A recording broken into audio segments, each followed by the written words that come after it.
Сайн байцгаана уу? Олоо тэгээс явуулдаг солонгослын хичээл маань өнөөдөр инхүү эхэлж байна. Өнөөдөр бид нар маада гэдэг төслийг хөрвж үзэх байгаа. Дагалаарэ маада. Маада гэдэг маань болгон бүр гэсэн давтамж илэрхийлсэн үг байгаа. Давтамж илэрхийлсэн. Тэгэхээр жив гэр орон гэсэн утгатай байгаа. Жив илжүүл 7 хоног, сарам хүн, най өдөр, хэ жил, 학교 сургууль шүү дээ.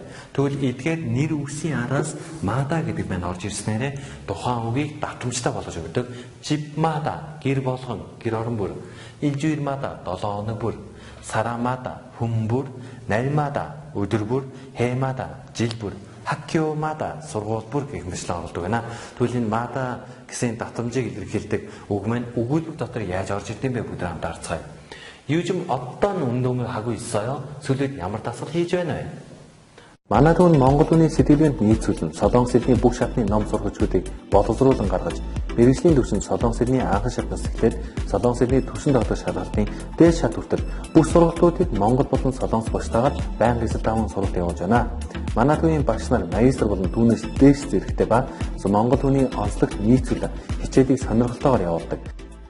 Би нарийн гарц хэл шинжилгээ үргэлжлэнд Солонгос хэлний анхан шатны сургалтанд суудаг.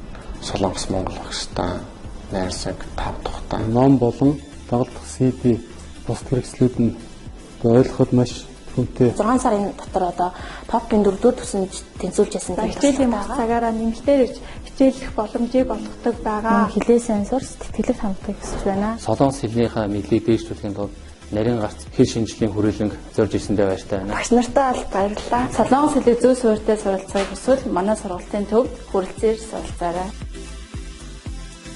Та бүхэн Солонгос хэлийг чанартай зөв суурьтай сурмаар байвал нарийн гарц Солонгос хэлний мэргэжлийн сургалтын төвд хүрэлцээрэй.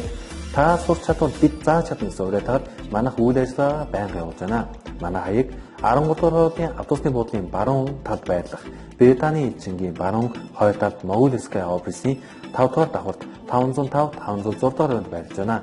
Манай утас 9664 9939 8994 9939 다이아고도 залгаарай.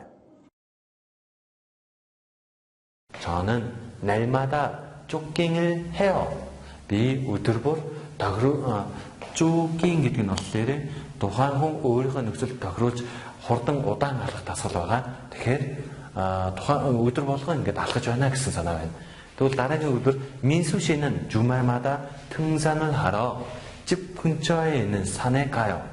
민수 амралтын өдөр болгон 주말 гэдэг нь болохоор 7 өдрийн амралтуудыг хэлж байгаа шүү дээ. Агаас үднэсээ амралтын өдөр бүр ууланд авирахаар гэрийнхаа ойр байдаг уул руу явдгаа гэсэн байна. За тэгвэл дараагийн өдрийг харъя.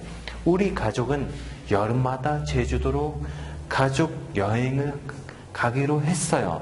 манай гэр бүл нь зун бүр 여름마다 бидний нөөцсөн байгаа мада минь явж шүү дээ. зун бүр 제주 арал руу гэр бүлээрээ аялахаар болсон гэсэн байна. Энэ мэтлэнгээр мада нь нэр үгээс орж давтамжийг илэрхийлдэг байна.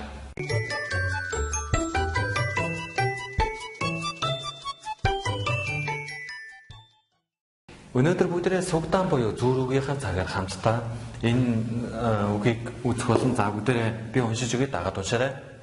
돈은 앉아서 주고 서서 받는다. 돈 гэдэг маань мөнгө гэсэн үг шүү дээ. 돈 мөнгө.